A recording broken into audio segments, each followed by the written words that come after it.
Alrighty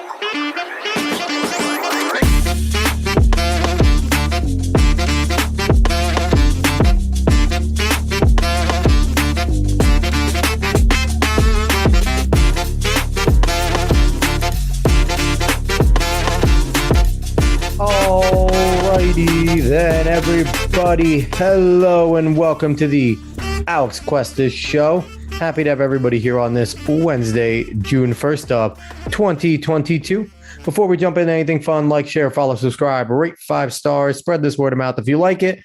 Follow us on the socials. Go search the Alex Cuesta Show. We are everywhere. Hey, Dave. Hi. How are you? I'm pretty good, actually. I'm decently tired because this is one of the times I'm actually now getting home from work because I had to catch a shift, late night shift, but I'm not bad. We are recording later than normal, which is okay though. I'm a night owl, but David is getting home from work, so we're gonna put this together. We say we're gonna be quick. We're never quick. But for those keeping score at home, we apologize that there wasn't a show put out last week. Just so everyone knows, there was a show recorded. The show was about the Texas school shooting, which we will touch on again tonight quickly. But we did a show last week where David was his normal self, calm, kind of collected. I flew off the fucking handle. I was absolutely angry. I was a reactionary. And we got done with the show. We did it. I got all my points out, got my anger out, yelled, did not feel a single bit better about it or myself or anything that was done. And as I'm editing it, as I'm going to it, I'm just like, I can't put this out there. I can't put this out there. It wasn't about the fact that anything I or David said was wrong. There was nothing that we said necessarily wrong. What I found that was wrong was I was absolutely participating in the fucked up bullshit that we all complain about all the time, where there was a legitimate tragedy occurring and all we could think about was the politics of it. And all we could think about was to be angry about the politics of it. And it was wrong. It was reactionary, and I did not want to put that out. So we'll jump into that a little more. First things first, I do want to throw out, we don't really do the rest in peace things, but I want to do these today because 2 people passed away, one a few days ago and the other one just earlier today. David, what are you doing over there? I'm playing with things. You keep going. You're a weirdo. But so earlier this week, Ray Liotta passed away, 68 years old. Obviously remembered for Goodfellas, one of the greatest gangster movies of all time. And it was just sad to see him go. Ray Liotta was always a character as a human being, and he was an enjoyable person. Great movie. And then earlier today, we found that Marion Barber was found dead in his apartment at 38 years old. Now, if those that don't know Marion Barber, he was a running back for the Dallas Cowboys, an absolute bruiser of a running back. I'd say he was kind of Marshawn Lynch before Marshawn got his fame with just the way he ran the football. And it was, it's kind of sad, but those are 2 people I want to give shout outs to because they were, Ray Liotta, great for his acting. Marion Barber was a solid running back, guy that entertained me. So tragic. I don't know exactly what happened to Marion Barber, but just want to get those out there. Dave, you are absolutely messing with filters over there. What is your thought process? Number 1, number 2, what do you anything I have to say about our rips over here? I just never looked at these filters before, so I wanted to play around with them. I didn't even know. But also, the 2, rest in peace to both Ray Liotta and Marion Barber. Ray Liotta, at least he's older. He wasn't that old. He wasn't that old, but he's older still. Yeah. That's still around a time where someone can die. And it's like, okay, it's going to happen. But Marion Barber, that is really saddening. All I know is that he was found dead in his apartment, I believe. Yeah, that's what it said. I don't know what happened. We'll get more about it soon, no doubt. But yeah, both rest in peace to both of them. Yeah, it's just sad. And, and unfortunately, it's a segue into, again, talking about the Texas school shooting over in Uvalde, Texas, over at Robb Elementary School. What we do know, Salvador Ramos, 18 years old, went into the school with AK-15s, bought legally, 18 years old. You could buy those rifles in Texas. AR-15. Sorry, not AK-47, AR-15. AR-15s. Bought legally, went into the school, was apparently confronted by the resource officer, got past them. And somehow, Dave, there is a lot. The rage right now is coming from this part of the story. He somehow was in the school for up to 90 minutes, Police did not go in and re-engage. They held parents back from re-engaging as they created a line, and this guy was allowed to slaughter kids and teachers. And it's an unbelievably tragic event. And the unfortunate thing is, now I think, it's interesting, Dave. In the beginning, the gun control debate was massive. And, I played my part in it. I didn't put the show out, but I did. Now that we have found out about what the police did and how they reacted, I feel like there's still the gun control debate going on, but there's a little more of a connection between both sides going, what the fuck were these cops doing? And we need to find out what they did there. So, Dave, your thoughts on the shooting, reactions, and what the hell was going on with those cops? It's a tragedy. And now, knowing more, it's a tragedy that I don't know if exactly could have been prevented. But, I mean, hindsight's 2020 with some of the things that came out about this kid. Maybe it could have been prevented. But it seems like a lot less destruction could have happened with some of the things coming out with how the police handled the situation. I'm still going to wait for more information to come out because right now, apparently, Uvalde is at least the police force has decided to stop sharing things. So there's a lot of weird stuff going on over there. And I don't want to speak too much on it, like you said. And I kind of warned you even during the show. You did. That you don't really want to get too emotional about these things. Listen, it is a tragedy. I do feel for those families. But if you were to ask me before the shooting happened, I wouldn't even know these people existed. So the thing is, I can feel for these families. I would never want it to happen to anyone I know or even anyone tangentially and directly I don't know, like these people. Yep. But you cannot inflict your own emotions onto this because, honestly, unless you actually know someone or anyone that was involved and anything that happened, you don't know what you're actually feeling there. You're just emotional to be emotional off of a tragedy. It's understandable to feel this way, but it's not rational to go and spout off after it, especially when you don't know everything that's happened. You have to, I would give it at least a week to find out all the information before you even do anything or say anything, I should say. Yeah. So, and like you mentioned that the Uvalde police have now stopped participating with the Texas Rangers, from what I've heard. And me and you are both not big federal government people, but this is a time where I think the FBI kind of now needs to get involved a little bit, where it's like, okay, some real shady shit's going on. If you're not going to participate with the state, a little pressure, more pressure needs to be applied because there does need to be an investigation. There needs to be an investigation in general as to what occurred. But now with things that we're finding out were happening, like David said, it does seem a little fishy what's going on there right now.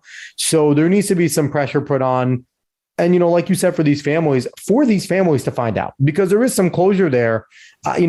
Maybe there isn't closure. I have no idea if there's actually closure. I take that back from finding out, but they deserve to know what happened, how it happened, why the police responded the way they did. They deserve to know all that, and in a speedy way.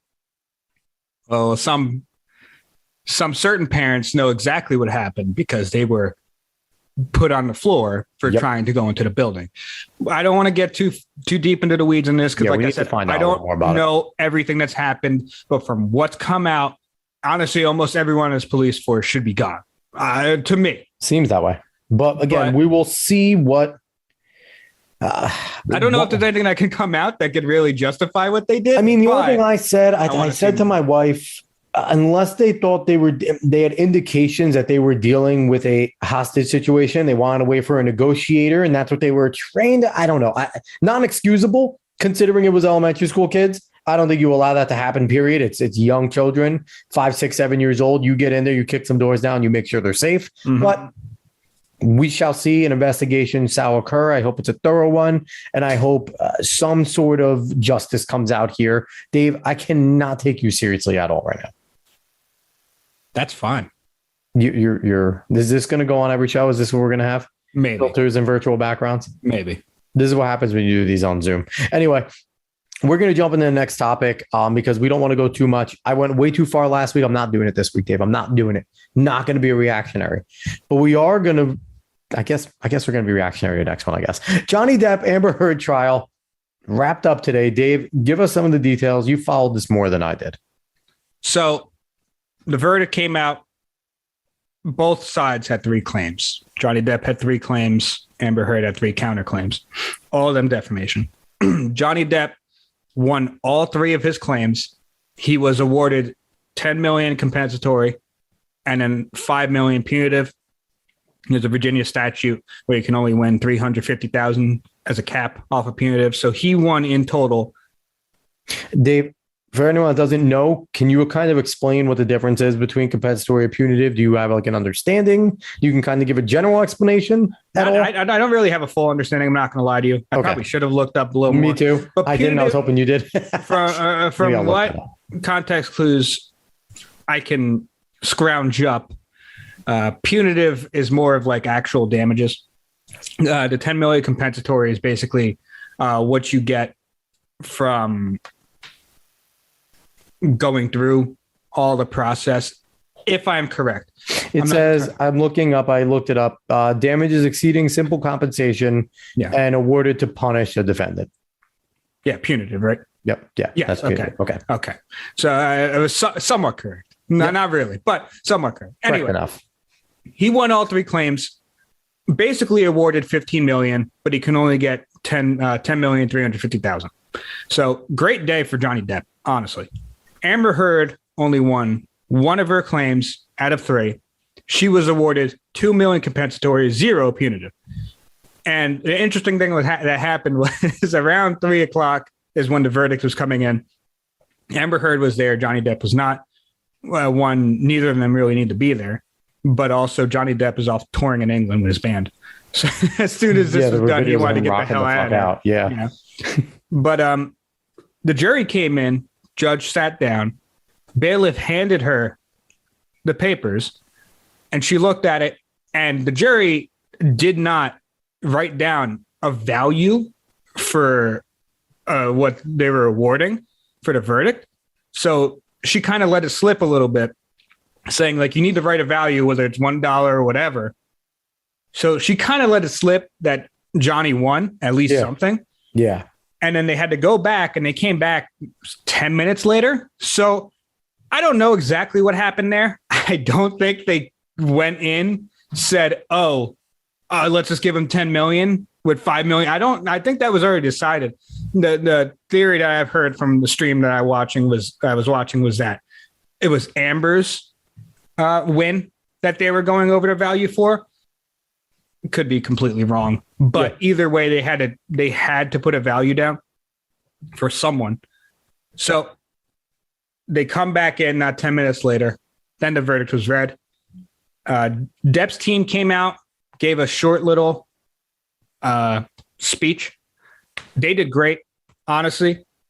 If you watch any like highlights from this, Camille Vasquez was fantastic. She became an absolute rock star. Well, because her cross of Amber Heard, unbelievable, was absolutely incredible. Yep. And her closing argument was very good as well. But the whole team, like Ben Chu and everyone there, did very well.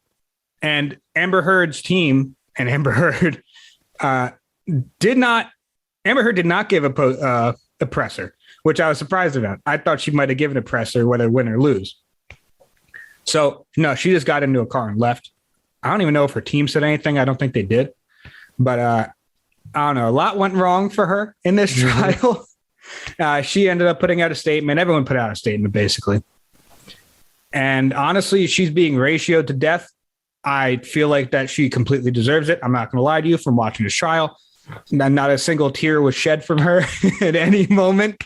She, even her own acting coach in testimony said Amber Heard has difficulty crying. So, no, that's dead serious. So, there's a lot of weird things that happened in this trial. It was a huge trial. If I remember correctly, I think Law and Crime was one of the people streaming it, one of the channels streaming it. They had 2 million people watching today for the verdict. Unbelievable. Which is unbelievable on a stream. It's more than CNN. That's not surprising. That's not very difficult.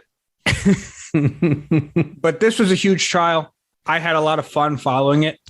Honestly, I've had a lot of fun following a bunch of law stuff recently. So maybe that's just me, but I do recommend if you want to see any weird things going on, you can see some of the highlights in this trial because there's a bunch of interesting witnesses, interesting experts on the stand, and just some weird stuff. They literally watched a lawyer object to his own question.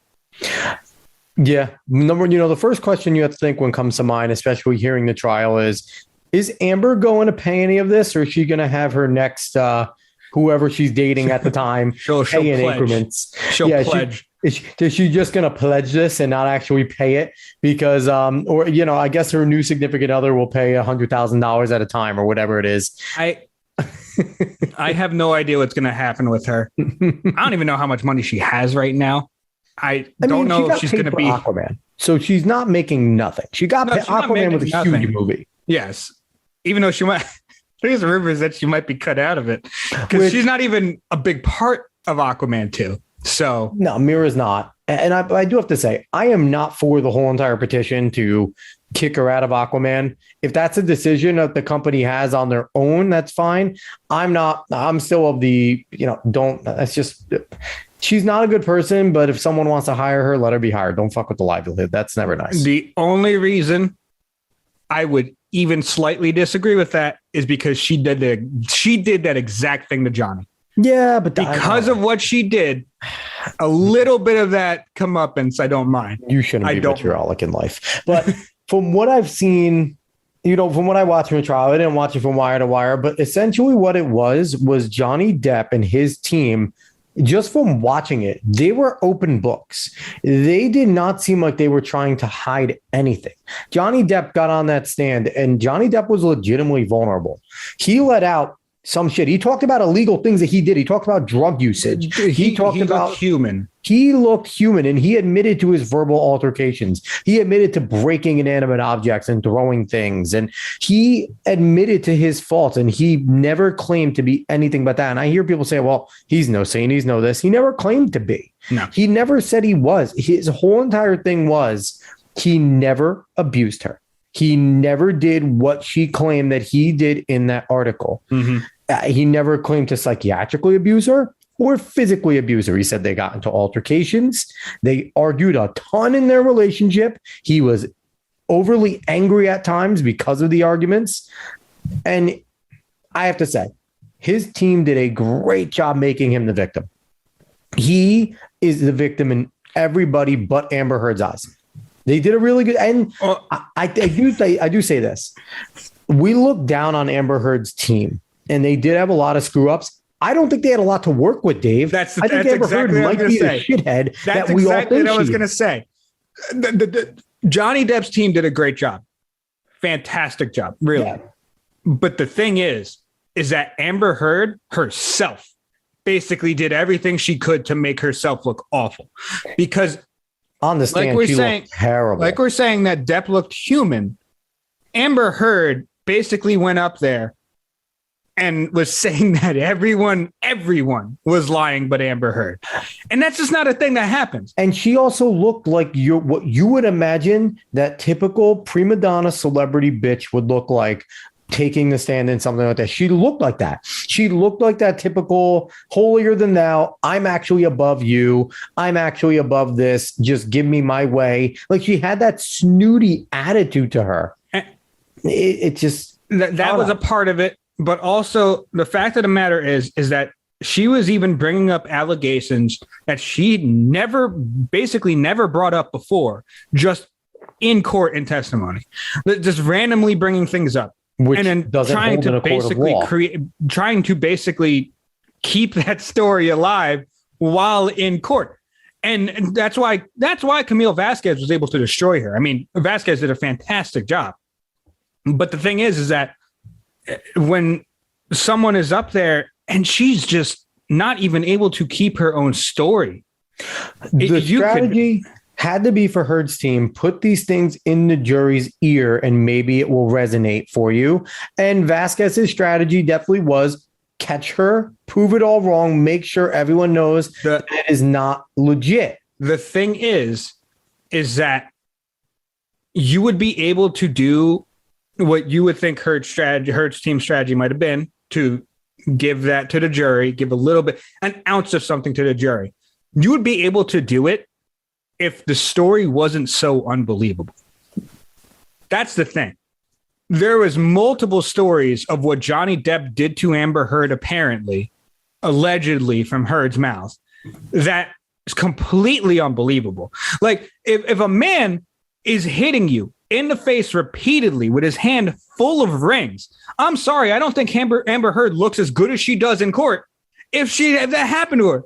And who was I forget her name, the celebrity that took the stand, and it was the claim that Johnny Depp threw her down the stairs, and she's like, no, I fell, and Johnny came and grabbed me and brought me back and took care of me. So the funny thing about that is, I forget who that was. Kate Moss. But the funny thing about that is that Depp's team would have never had the chance to call Kate Moss up there because there was an agreement to not call exes. Mm-hmm. But when Amber Heard was being crossed, I believe when she was being crossed, she brought up that she was hitting Johnny because she had thought of the rumor that she heard that Depp had pushed Kate Moss down the stairs. And once she mentioned her, she becomes allowed to be admitted. Exactly. Because she became material evidence. Yep. Once she mentioned Kate Moss, then Depp's team could throw Kate Moss right up there. And then that's how that testimony came out. That's how Moss came out and said, like, no, Johnny's always been a saint to me. I mean, how many people that have exes, be honest with yourself, how many of your exes would come up and actually provide good testimony for you in court? Probably zero. And I deserve probably all of it. Here's a question too. Is this arguably, or probably definitely the biggest civil case ever to be on history? Because this is a civil. Isn't the defamation a civil case here? This wasn't. It's a tort. Yeah. Yeah. It's not this high level case that you would think. Like, this was just a bunch of dudes sitting there going, this is one for the guys in a situation where the woman is always believed and the guy is always put on the back foot. Finally, a guy is fighting back against an allegation and winning in a high level situation. I don't know. I think it just felt good for men, especially because right now men are just absolutely being fucking abused left and right for how we are, just being alive. It's funny that you bring that up because, and I've heard this said a million times and I fully believe it as well, but honestly, I wouldn't be surprised if women are more angry at Amber Heard for this in general, because Amber Heard makes actual domestic abuse survivors and actual like sexual abuse survivors look fucking terrible, look absolutely terrible, because it's just destroying whatever good the Me Too movement did. It was destroying a good amount of it. So the Me Too movement did good for 5 minutes before it got hijacked. But that's the thing. That's the thing, is that Amber Heard is part of that hijack. Made that movement look not good. Mm-hmm. Like I said, for the good that it did, because Harvey Weinstein deserved what he got, a good amount of what he got. 100%. Everything what he got. He's a dirtbag. Yeah. But Amber Heard it shows a really bad part of it. Who remembers Harvey Weinstein unless you bring him up? Nobody. Yeah. Honestly, unless you bring him up, nobody remembers that it even happened.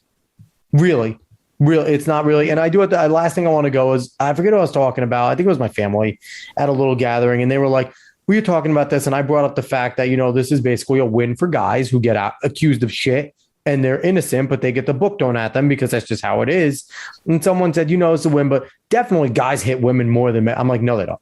I'm like, no, it's not true. Men don't report it. Men don't report it because you're a pussy if you report it. Period. Men don't report domestics. If they get smacked by their angry significant other, they don't report it, because if they did, the cop would show up and be like, are you serious, dude? Mm-hmm. Your girl smacked you and you're calling us? Like, they would get made fun of by the cop.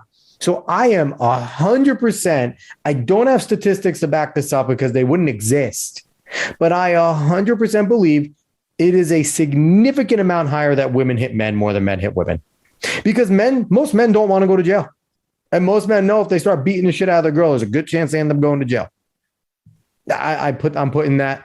I think women hit men at a far higher level. And the thing is that we talked about this in the long form. Well, one of our other episodes, because I wanted to. Mm-hmm. And it's the same thing I said then, but no matter the gender or sex you are, if someone is like Amber Heard, that not only physically, because she did physically hurt Johnny Depp. She did. But she mentally hurt Johnny Depp. And women are so much better I would at say, that than guys. I would say she mentally hurt him worse than she physically hurt him. So, yeah, she ended up like kind of cutting part of his finger off by throwing a bottle at him and other things. But the mental anguish that she seemed to have put Johnny Depp through seems to have been more than the physical anguish that she did. And if you're ever at a point in a relationship where you think that someone is playing on your mental like that, that's how you know to run. There's a ton of Amber Heards out there, whether women or men.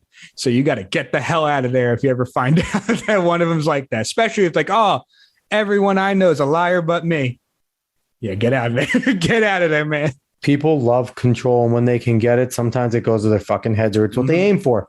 Anyway, we're going to jump into sports. Before we jump into NBA stuff, I just want to bring breaking news. Aaron Rodgers and Tom Brady have won the match against Patrick Mahomes and Josh Allen. And it is in typical fashion. Aaron Rodgers hits a birdie on the final hole to win it. So that's pretty cool. I like the match, Dave. I didn't watch it this time around, but I do like it. I like the concept of it. You bring celebrities that are pretty damn good at golf, or even former golfers, and just put them in one match against each other. It pulls in the non-golf fans, especially with this one, or even the casual golf fans, because it's Tom Brady, Aaron Rodgers, it's Josh Allen, Patty Mahomes, it's old school, new school. It's pretty cool. And the fact that it came down to a birdie to win it, you can't script that in golf, especially with amateurs, because they're not that good. So that's kind of a... This is the one sporting event I'm going to say is rigged. Oh, it's just rigged?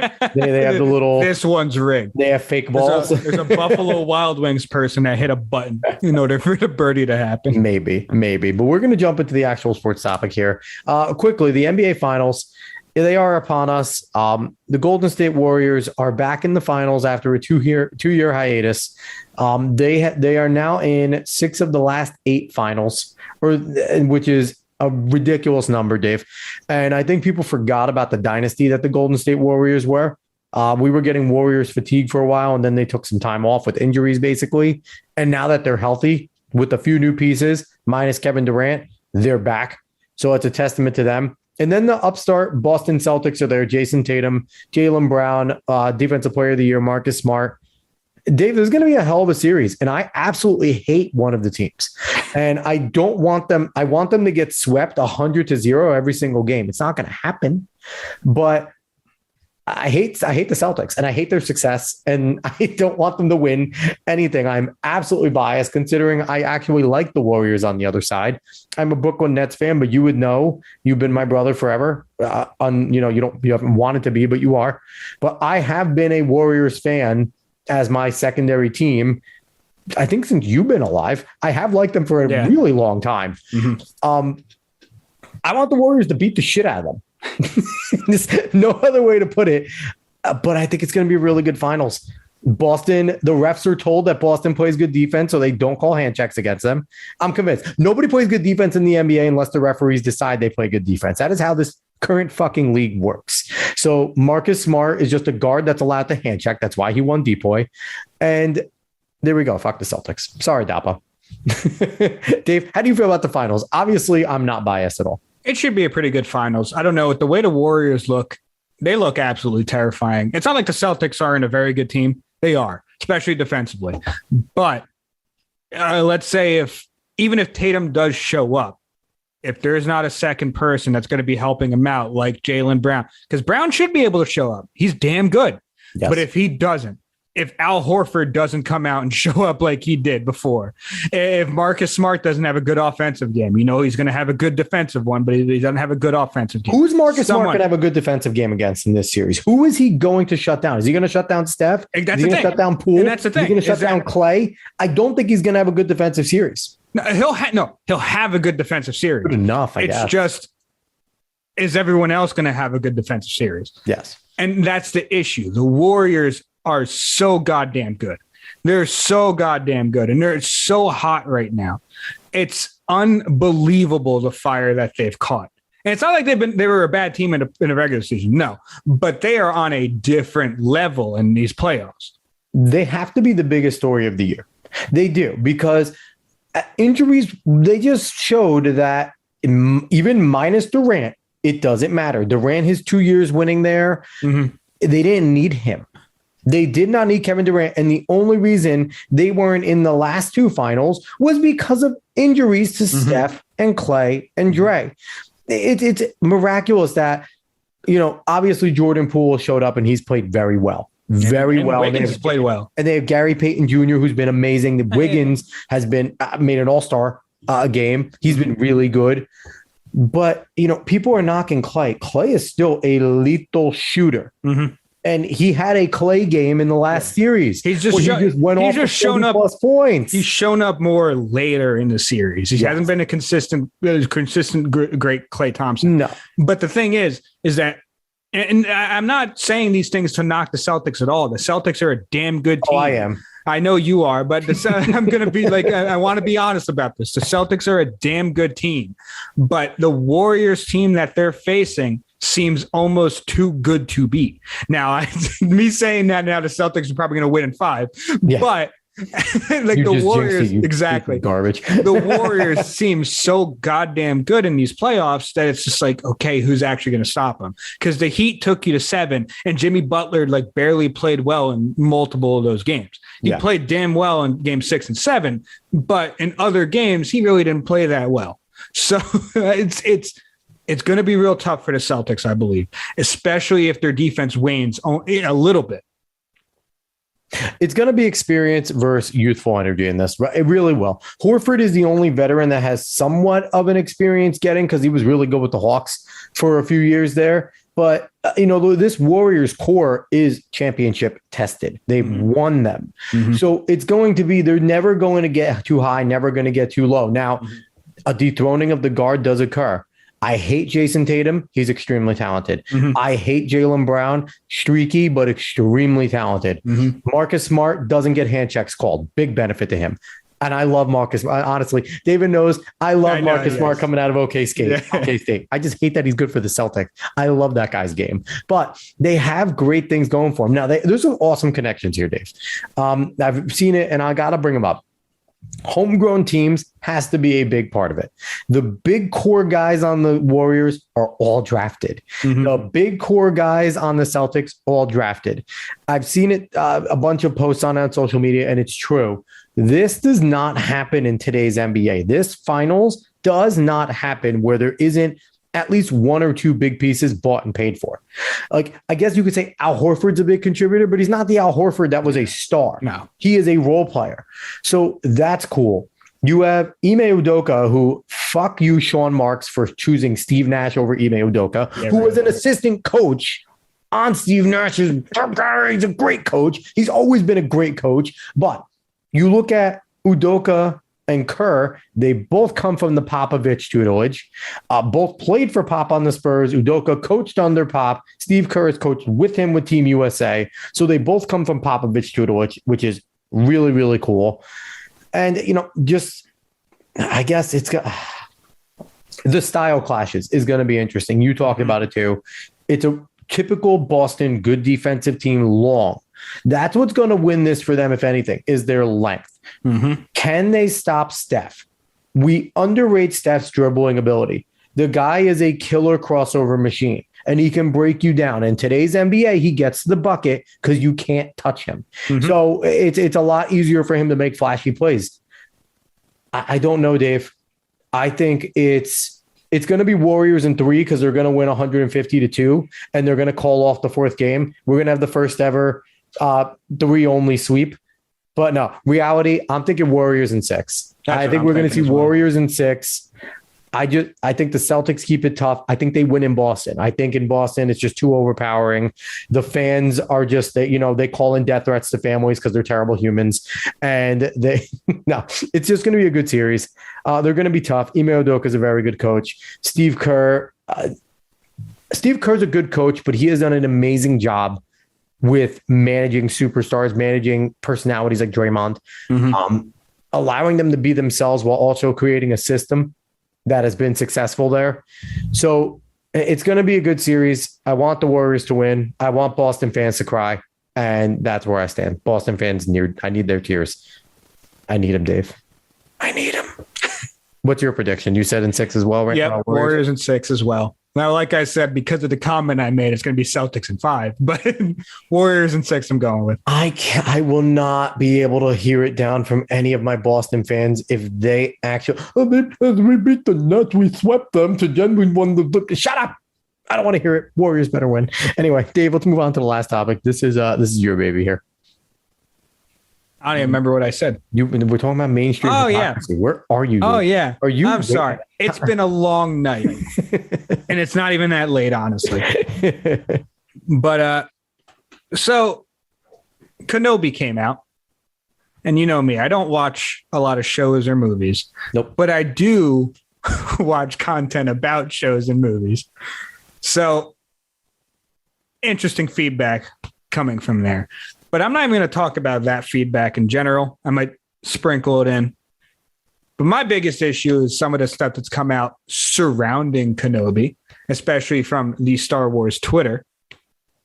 Now, the Star Wars Twitter decided to put out a tweet about one of their stars from Kenobi. It's, I believe her name is Mos Zingram. She plays a character named Reva. She is an Inquisitor, I think third sister or something like that. Yep. But she's an Inquisitor, new character in the Star Wars universe. Inquisitors are not new. No, Reva she is. Yes. She is a new character. And she's specifically a new character for Kenobi. Star Wars put out a tweet talking about some of the racist remarks that she apparently got, and she shared them on Instagram. I'm not going to lie to you. I looked at them and yeah, they were bad, but they also kind of looked like something kids say. I'm not going to lie to you. If you think those are bad, then you've either never played in an Xbox party lobby or you've just never been on the internet for a long time. But I have the tweet if you want me to read it out. Yeah, you can read it out if you want. All right. So quickly, Star Wars, it's the official Star Wars. It was posted a day ago. It has a picture of Moses Ingram in her character and also just her next to it. It says, "We are proud to welcome Moses Ingram to the Star Wars family and excited for Reva's story to unfold. If anyone tends to make her feel in any way unwelcome, we have only one thing to say. We resist." And then a follow-up tweet right after that. "There are more than 20 million sentient species in the Star Wars galaxy. Don't choose to be a racist." Go ahead, Dave. See, now, I'm going to finish my thought on the things that she got. Sure. Yet again, and this is someone that everyone says to preface it. I'm probably going to stop doing this warning / preface on what I say. But yeah, no one should be getting these messages. No one should be getting racist messages. But yet again, it's the internet. No matter what you do, you're going to be getting death threats. You're going to be getting insults. You're going to be getting whatever. Yep. If you don't know this, then I don't know how you don't, because the internet's been a part of our lives for a while now. But it's a thing that's going to happen, and you kind of have to get over it. But going on to that tweet, and you could see it specifically from that tweet as well. I don't know who runs the Star Wars Twitter account, but it definitely isn't an older person, especially using terms like "we resist" and the way they frame "don't be a racist" at a 20 million species. So it's a very interesting tweet to come out, especially from Star Wars, the same Star Wars that decided to basically take John Boyega out of their poster for their Chinese poster in The Force Awakens. Oh my God. So progressive of them in order to do that. Plenty of responses to the tweets going, "You resisted here." Exactly. See, but them being hypocritical is not a surprise. Nope. And in fact, that is one of the reasons why we're seeing things like Star Wars. And unfortunately for you, Alex, but the Lord of the Rings probably going to die as franchises pretty soon. And the issue is not only that they do things like this to deflect any criticism, but is because they are so stuck on one ideology, but also two, on just appealing to Twitter, that they don't make anything with any kind of good creative leaning and any kind of continuity in their franchises anymore. They just don't care. All that matters to them is putting in these characters that, if you're going to put them in, at least make them good. And from what I've seen from everything that they've done, because I've seen the new Star Wars sequels, at least I've seen those. They're not good. They're not good movies. I gave The Force Awakens a mulligan because I was like, you know what? They're reintroducing the franchise to a bunch of younger people. I'll give them a Force Awakens was pretty good. I will say The Force Awakens. There's a lot of issues. There's a lot of issues. There's a lot of issues just for a modern group. But also there's a lot of issues with it. But the thing is that you go from there to The Last Jedi to Rise of the Skywalker. Yeah, you could say whatever the hell you want about it, going from JJ to Rian Johnson to JJ again. I don't care. It was bad.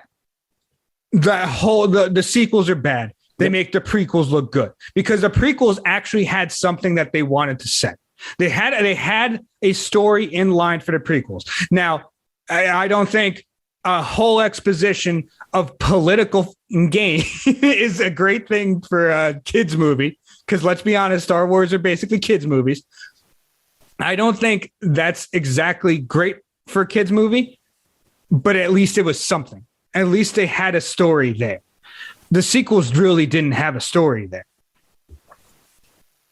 And it's just a real bothersome time for me, because we're going to see this happen to franchise after franchise after franchise. And whether you think it's woke ideology or just people being creatively bankrupt, it really doesn't matter, because we saw it now with Halo. Not only did Master Chief take off his helmet all the time, you see his face all the time, you saw his ass cheeks, and he had sex with a human Covenant spy. Multiple things in that sentence never happened in Halo. So then the big issue with all of these loved franchises is that they're now, everything that was said about corporations in the past, where they're just like to squeeze out every last drop, is happening here. Except these corporations act like they're doing it for your benefit. Not exactly your benefit, but for Twitter's benefit. So I haven't watched all 3 episodes of Kenobi yet. I watched the first one, and Reva's character is in it. And there are some issues.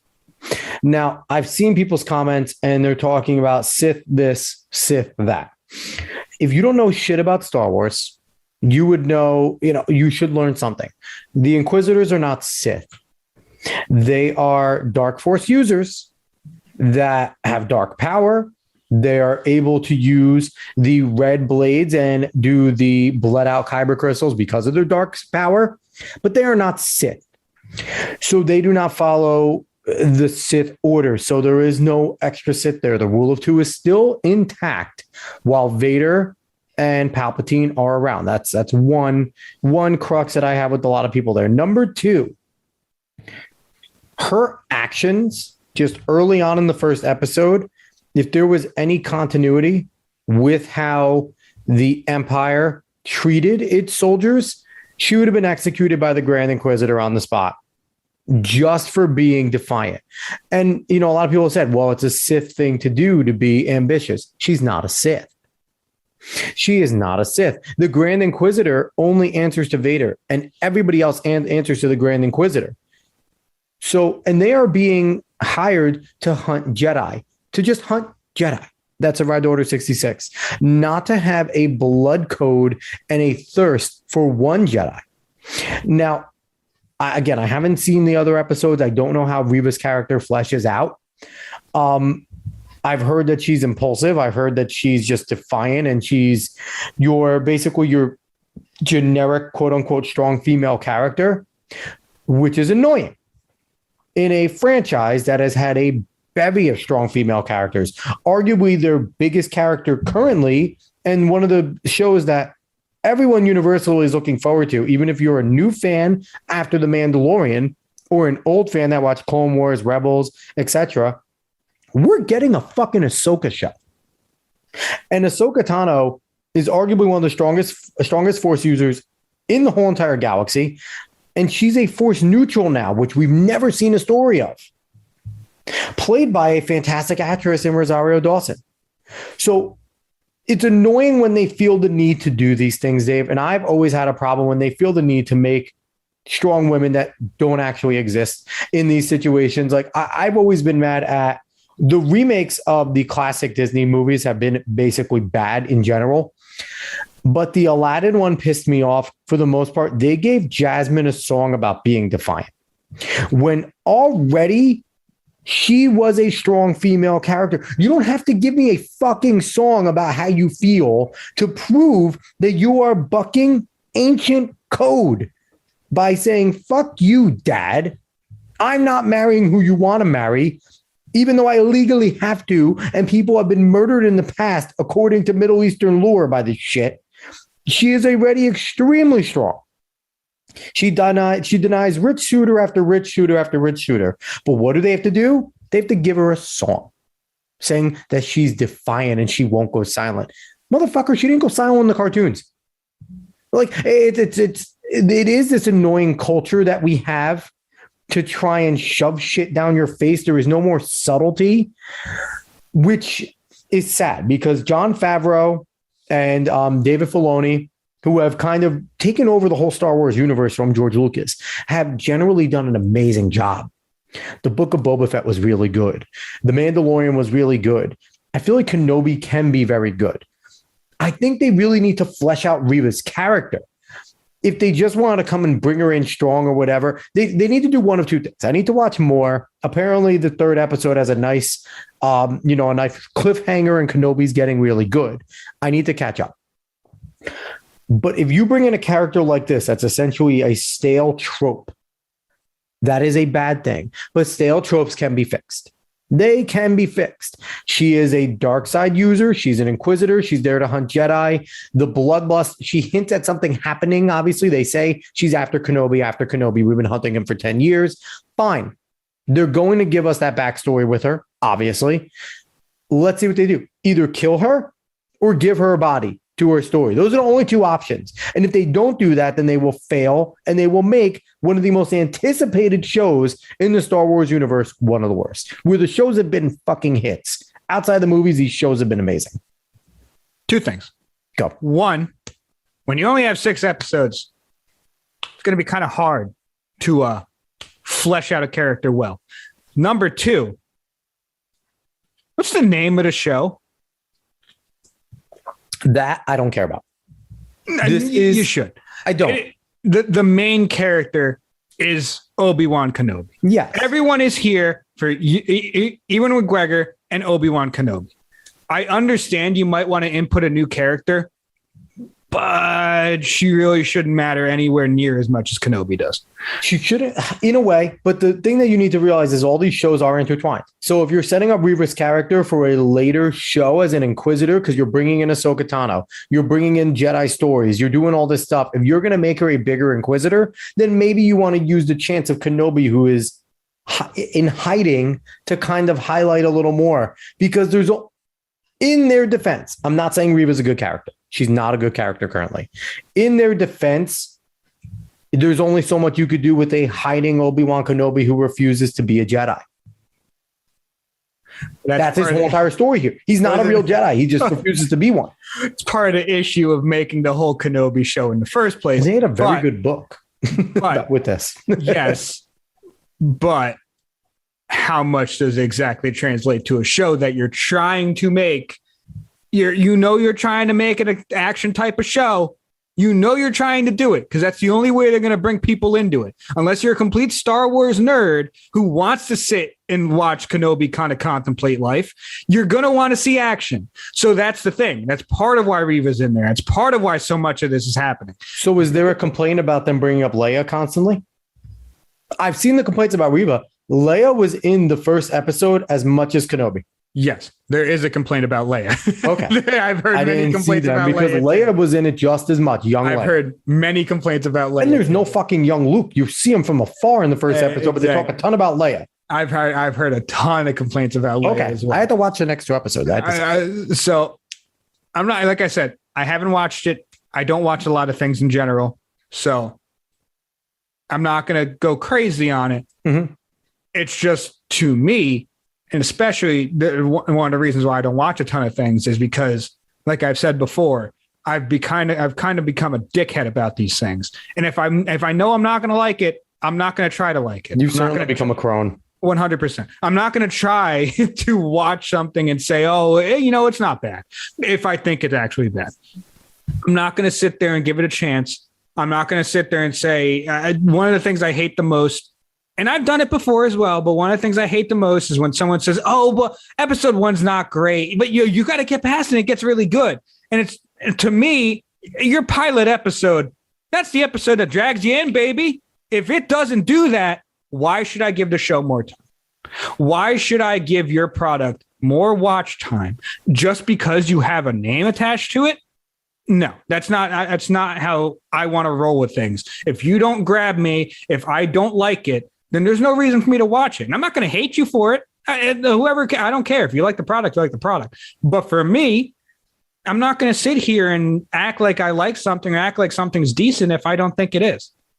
I'll say this. If you're a Star Wars fan and you're expecting Kenobi to be big action packed, you're a moron. If you're a Star Wars fan and you're expecting this version of Kenobi, who is sitting in the desert fucking planet of Tatooine, just watching Luke grow, and they're going to actually make this an action packed thing, you're an idiot. Number one, if you didn't expect this to just be a stepping stone and a setup for the rest of the world that obviously Marvel and Disney are, not Marvel, Star Wars and Disney are trying to build, which they have a ton of shows announced on top of this.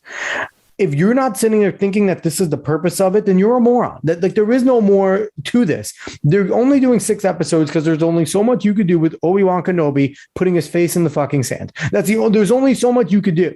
They already hinted that we're going to get a Vader hint coming in with Hayden Christensen revamping his Darth Vader. Cool. Great. He should. There's Inquisitors involved. He runs the Inquisitors. Obviously, if there's, Jedi presence there and they can't figure it out, he should come check on the shit. He was a former Jedi. That's probably how it's going to go.